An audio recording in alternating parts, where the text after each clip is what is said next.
Hello plus one class students. So next chapter is states of matter. Chapter number 5 is states of matter. There are different states, you all know: solid state, liquid state and gaseous state. So in this chapter we will focus mainly on gaseous state, and we will focus on first topic of this chapter is intermolecular forces.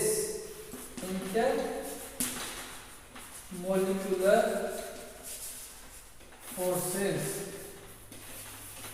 So whether a substance is liquid, gaseous or a solid, it will depend upon the forces of attraction between the molecules. So forces of attraction is very important to understand, because it determines for any matter, it is to be liquid, solid or gaseous, it depends upon the forces of attraction. So today we are going to study the forces of attraction, particular type. These are called van der Waals forces of attraction. Van der Waals forces of attraction. These forces are not, van der Waals forces do not include electrostatic forces of attraction or any covalent bond, but it includes four types of attraction. First is called dispersion force. Dispersion forces of attraction. And the second one is dipole forces of attraction. And the third one is dipole induced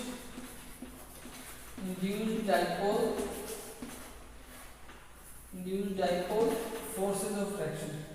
And the fourth one is, which we already have covered, hydrogen bonds. So these four types of forces of attraction comes under the heading van der Waals forces of attraction. So van der Waals forces of attraction, in van der Waals forces of attraction we will study four types of interactions. First is dispersion forces, second one is dipole forces of attraction, third one is dipole induced dipole forces of attraction, and last one is hydrogen bonding. Hydrogen bonding हम सबसे last में study करेंगे. तो let's start with the first one, dispersion forces of attraction. Dispersion forces of attraction. So dispersion जो forces of attraction है, this occur between to non polar molecule और atoms. जो दो नॉन पोलर मॉलिक्यूल एटम में ये अकर होती है, ये आपको याद है. नॉन पोलर, दो नॉन पोलर मॉलिक्यूल हो या कोई दो एटम्स हो, उनमें क्या होती है, ये फोर्सेस एग्जिस्ट करती हैं. क्या होता है, मान लो ये हमारे पास एटम है. नॉन पोलर क्या होता है, जिसमें पॉजिटिव नेगेटिव ना हो, जो इलेक्ट्रॉन क्लाउड है वो यूनिफॉर्मली डिस्ट्रीब्यूटेड हो. जैसे कि इसमें मान लो हमारे जो इलेक्ट्रॉन क्लाउड है, जो इलेक्ट्रॉन्स है वो यूनिफॉर्मली डिस्ट्रीब्यूटेड है. ऐसे ये जो मैं आपको शेडेड पोर्शन है, तो ये एक तरह से इलेक्ट्रॉन की प्रेजेंस बता रहा है, यूनिफॉर्मली डिस्ट्रीब्यूटेड इलेक्ट्रॉन है यहाँ. तो पूरे मॉलिक्यूल में सिमेट्रिकली जो इलेक्ट्रॉन क्लाउड है वो डिस्ट्रीब्यूटेड है. ऐसे इसी तरह मान लो दूसरा भी हमारे पास है, इसमें भी जो दूसरा जो एटम भी है उसमें भी जो ये क्लाउड है इलेक्ट्रॉन का, वो भी यूनिफॉर्मली डिस्ट्रीब्यूटेड है. तो चारों तरफ जो इलेक्ट्रॉन क्लाउड है वो सिमिलर है, दोनों में सिमिलर है. लेकिन तो कहां से इसमें डाइपोल मोमेंट आएगी, कहां से, क्योंकि यहाँ भी कोई पॉजिटिव नेगेटिव जा रही है, यहाँ भी कोई पॉजिटिव नेगेटिव जा रही है, तो ये अट्रैक्शन कहां से होगा. तो इसके लिए क्या होता है कि हम सपोज करते हैं ये ए है, ये बी है. सपोज ए जो एटम है, for a moment of time, suppose इसका जो इलेक्ट्रॉन क्लाउड है, जो इलेक्ट्रॉन है वो मान लो इस राइट हैंड साइड में थोड़ा सा वो कंसंट्रेट हो गया, लेफ्ट से थोड़ा सा कंसंट्रेट किधर हो गया, ज्यादा राइट में कंसंट्रेट हो गया. तो यहाँ पे ज्यादा इलेक्ट्रॉन क्लाउड आ गया, तो उस पे तो पार्शियल नेगेटिव चार्ज आ जाएगा और यहाँ पे थोड़ा पार्शियल पॉजिटिव चार्ज आ जाएगा. तो इस नेगेटिव चार्ज क्या करेगा, ये नेगेटिव चार्ज क्लाउड क्या करेगा, इधर वाले जो नेगेटिव चार्ज को रिपेल करेगा, यहाँ पे जो इलेक्ट्रॉन है उनको करेगा रिपेल करेगा। तो यहाँ से जो इलेक्ट्रॉन रिपेल होगा किधर चले जाएंगे, थोड़ा सा इधर चले जाएंगे और यहाँ पे कौन सा डेवलप हो जाएगा, पॉजिटिव डेवलप हो जाएगा। तो एक समझने वाली बात है कि for a moment of time, for momentary क्या हुआ, यहाँ पे इलेक्ट्रॉन क्लाउड थोड़ा सा कंसंट्रेट हो गया, बढ़ गया, उसकी वजह से थोड़ा सा नेगेटिव चार्ज इधर आ गया, वो नेगेटिव इधर नेगेटिव को रिपेल करेगा, मतलब इलेक्ट्रॉन्स को रिपेल करेगा। तो इलेक्ट्रॉन रिपेल होकर थोड़ा दूसरी साइड चले जाएंगे और यहाँ पे थोड़ा सा पॉजिटिव क्रिएट हो जाएगा। तो यहाँ पे थोड़ा नेगेटिव था, यहाँ पे थोड़ा पॉजिटिव क्रिएट हो गया। इस नेगेटिव और इस पॉजिटिव में आपस में एक अट्रैक्शन होगा, आपस में एक अट्रैक्शन होगा। इसी अट्रैक्शन को बोल देते हैं हम dispersion forces of attraction, dispersion forces of attraction. तो ये आपको पता होना चाहिए कि डिस्पर्जन फोर्सेज ऑफ अट्रैक्शन क्या है। It occur between two atom और molecule in which electron cloud is symmetrically distributed. जैसे सभी तरफ एक ही जैसा इलेक्ट्रॉन क्लाउड था, कहीं पॉजिटिव नेगेटिव नहीं था, इधर भी सभी तरह एक ही तरह का इलेक्ट्रॉन क्लाउड था। लेकिन मोमेंट ऑफ टाइम के लिए थोड़ा सा इधर अगर इलेक्ट्रॉन गया नेगेटिव चार्ज डेवलप हो गया, ये इधर रिपेल करके तो पॉजिटिव चार्ज डेवलप कर दिया, अट्रैक्शन को हम बोल देते हैं डिस्पर्जन फोर्स ऑफ अट्रैक्शन, या इसी फोर्स ऑफ अट्रैक्शन को लंडन फोर्स ऑफ अट्रैक्शन भी बोलते हैं, लंडन फोर्सेज ऑफ अट्रैक्शन भी इसको बोलते हैं। ये है first kind of force of attraction, it is first van der Waals forces of attraction, dispersion force of attraction इसको हम बोलते हैं। तो second one is dipole, dipole forces of attraction. तो डाइपोल में क्या होता है, जैसे कि HCl ये एक पोलर मॉलिक्यूल है, दूसरा HCl है, ये भी एक पोलर मॉलिक्यूल है। पोलर मॉलिक्यूल क्या होता है, इसमें एक एटम की इलेक्ट्रॉनिक कम होती है, दूसरे की ज्यादा होती है। जिसकी ज्यादा इलेक्ट्रॉनिक है वो अपनी तरफ इलेक्ट्रॉन को खींच लेता है, इस पे पार्शियल नेगेटिव हो जाएगा, इस पे पार्शियल पॉजिटिव होगा, इस पे भी पार्शियल पॉजिटिव, तो इस पे पार्शियल नेगेटिव। तो ये एक मॉलिक्यूल है, ये दूसरा मॉलिक्यूल है, ये भी पोलर है, ये भी पोलर है। तो इसमें पार्शियल नेगेटिव डेवलप हो गया है चार्ज, इस पे पार्शियल पॉजिटिव डेवलप हो गया है।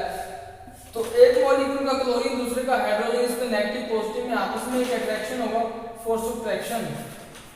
इस फोर्स ऑफ अट्रैक्शन का नाम देते हैं हम डाइपोल फोर्स ऑफ अट्रैक्शन। क्यों? क्योंकि ये भी दो पोल है, पॉजिटिव पोल नेगेटिव पोल, इसको बोलते हैं डाइपोल। और ये भी दो पोल है, पॉजिटिव पोल और नेगेटिव पोल, इसको बोलते हैं डाइपोल। तो एक मॉलिक्यूल डाइपोल है, दूसरा मॉलिक्यूल आल्सो डाइपोल है। डाइपोल में नेगेटिव पॉजिटिव में जो फोर्स ऑफ अट्रैक्शन होता है इसको बोलते हैं डाइपोल फोर्सेज ऑफ अट्रैक्शन। तो ये है पोलर मॉलिक्यूल के दरमियान ये फोर्स ऑफ अट्रैक्शन अकर होता है। इसके अलावा थर्ड फोर्स ऑफ अट्रैक्शन कौन सा है, उसको हम बोलते हैं बच्चों dipole induced dipole force of attraction. इसमें क्या है, एक तो डाइपोल है, मान लो ये ए है, ये बी है, इस पे मान लो हमारे पास पॉजिटिव चार्ज है, इसमें मान लो नेगेटिव चार्ज है, ये तो डाइपोल है मान लो। दूसरा वैसा ही है, सिमेट्रिकली डिस्ट्रीब्यूटेड, इसमें इलेक्ट्रॉन है जो सिमेट्रिकली क्या है, डिस्ट्रीब्यूटेड है, इसमें कोई पॉजिटिव या नेगेटिव नहीं है, सारे इलेक्ट्रॉन एक जैसे हर जगह है, एक ही तरह की प्रेजेंस है, सिमेट्रिकली डिस्ट्रीब्यूटेड है इलेक्ट्रॉन्स। लेकिन ये जो एक डाइपोल है ये तो है नॉन पोलर, मतलब इसमें पॉजिटिव नेगेटिव पोल नहीं है, ये है पोलर। तो पोलर मॉलिक्यूल का ये नेगेटिव है, तो इधर जो इलेक्ट्रॉन को क्या करेगा, वो रिपेल करेगा उससे, ये नेगेटिव पी नेगेटिव है, दूसरे जो नॉन पोलर मॉलिक्यूल के इलेक्ट्रॉन है उनको रिपेल करेगा। तो यहाँ से थोड़ा सा दूर हटेंगे, इधर जाकर इकट्ठे हो जाएंगे, तो जिधर जाके इकट्ठे होंगे तो नेगेटिव हो जाएगा, जहाँ से चले जाएंगे उधर क्या हो जाएगा, पार्शियल पॉजिटिव हो जाएगा, उधर दूसरी साइड क्या हो जाएगा, नेगेटिव हो जाएगा। तो एक मॉलिक्यूल जो डाइपोल था इसका नेगेटिव, और दूसरा जो मॉलिक्यूल है जो नॉन पोलर था उसका ये पॉजिटिव जो क्रिएट किया है, इंड्यूस हुआ है, ये पैदा किया है इसने, इसमें तो ये इंड्यूस, ये तो डाइपोल था, इसमें डाइपोल पैदा किया, इंड्यूस डाइपोल। तो इनमें जो फोर्स ऑफ अट्रैक्शन है इसको बोलते हैं dipole induce dipole force of attraction, क्योंकि ये तो डाइपोल था, नेचुरली डाइपोल था, लेकिन यहाँ पे डाइपोल क्या किया, इंड्यूस किया है। तो dipole induced dipole forces of attraction ऐसे मॉलिक्यूल्स में होता है, ये भी एक वंडरवाल्स फोर्स ऑफ अट्रैक्शन है, dipole induced dipole forces of attraction. उसके बाद जो फोर्थ काइंड आती है उसको बोलते हैं हाइड्रोजन बॉन्डिंग। हाइड्रोजन बॉन्डिंग, तो हाइड्रोजन बॉन्डिंग क्या होती है, मैंने कल भी जो पिछला वीडियो उसमें आपको बताया था, क्या था, HF।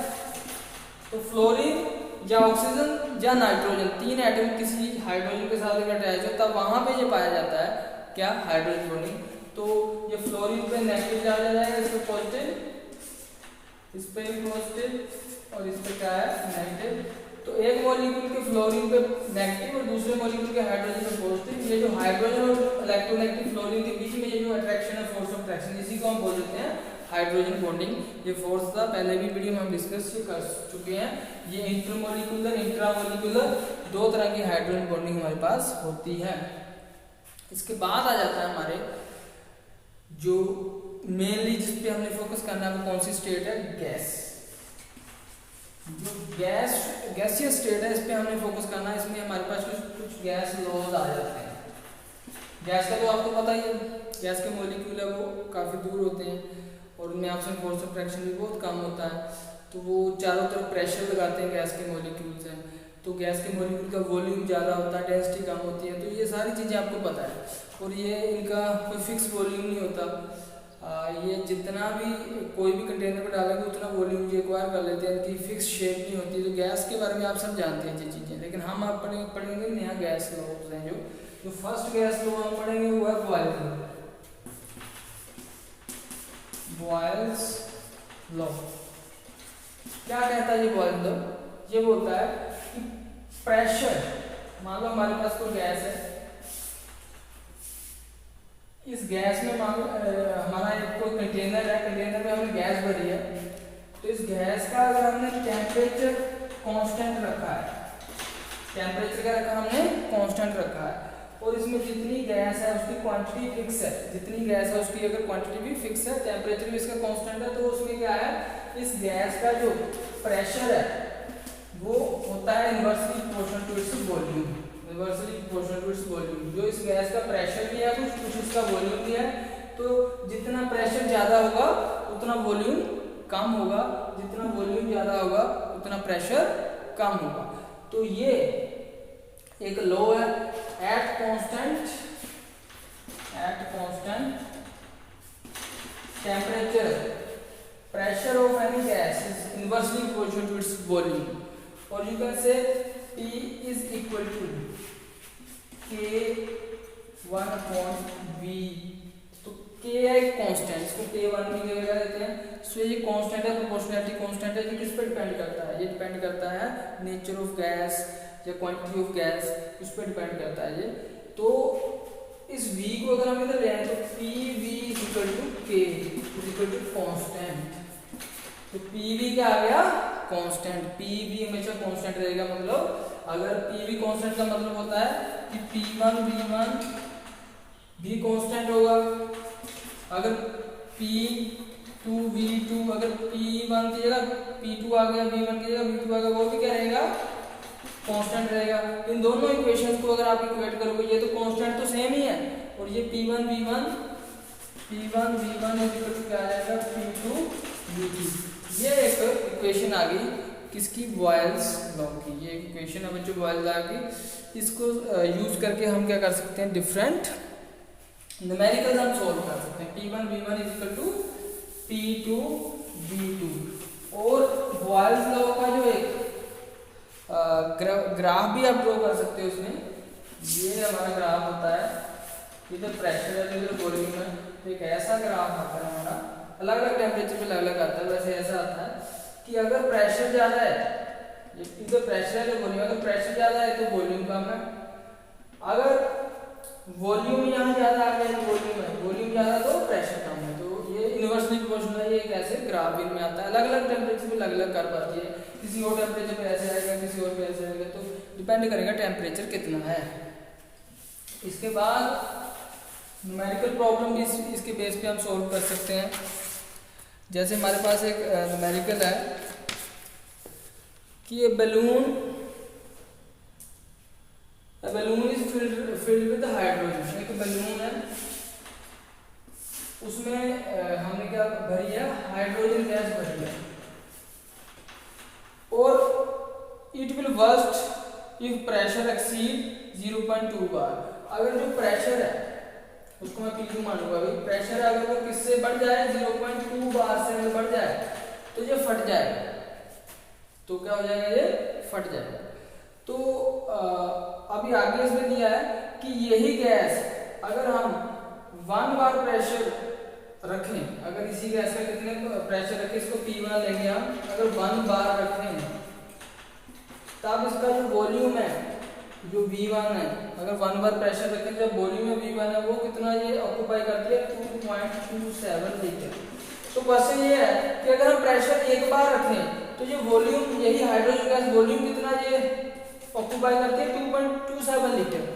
लेकिन क्या बोलते हैं कि अगर हम प्रेशर बढ़ा दें इतना 0.2 बार कर दें, तब ये जो है बलून है वो बर्स्ट हो जाता है, जो बलून है वो बर्स्ट हो जाता है। इसमें हमने गैस भरनी है एक बलून में। आमतौर पे अगर प्रेशर इतना हो इस गैस का, अगर P1 कितना हो 1 बार, तो वॉल्यूम ये कितना ऑक्यूपाई करती है, इतने। पहले तो ये दे रखा है कि अगर प्रेशर इतना हो तो वॉल्यूम ये इतना गैस ऑक्यूपाई करती है। उसके बाद दे रखा है कि इस बलून में अगर हमने गैस भरी, उसमें अगर हमने प्रेशर इतना रखा तो ये बलून है बर्स्ट हो जाता है, ये टूट जाता है। तब वो वॉल्यूम कितना होगा जब ये बर्स्ट होगा, तो ये क्वेश्चन है। तो हमने V2 निकालना है। तो P1 पता है, V1 पता है, P2 पता है, V2 हमें निकालना है। तो V2 कहाँ से निकलेगा, इस फॉर्मूले से। तो कैसे निकलेगा, ये V2 किसके इक्वल आ जाएगा, V2 इक्वल टू ये P1 V1 डिवाइडेड बाय क्या आ जाएगा, ये P2। तो ये इसका एक फॉर्मूला आएगा। तो जिसको पुट करेंगे तो V2 कितना आएगा, P1 हमें कितना दे रखा है, P1 दे रखा है 1 बार, तो V1 कितना दे रखा है यहाँ पे हमारे पास 2.27 लीटर, और यहाँ पे हमारे पास क्या आ जाएगा डिवाइडेड बाय P2 कितना दे रखा है 0.2 बार। तो ये मतलब जो भी इसको करके आंसर आएगा वो निकल जाएगा। इसका आंसर आएगा 11.35 लीटर। तो ऐसे आप कर सकते हो न्यूमेरिकल सॉल्व। तो ये तो था आज के लिए।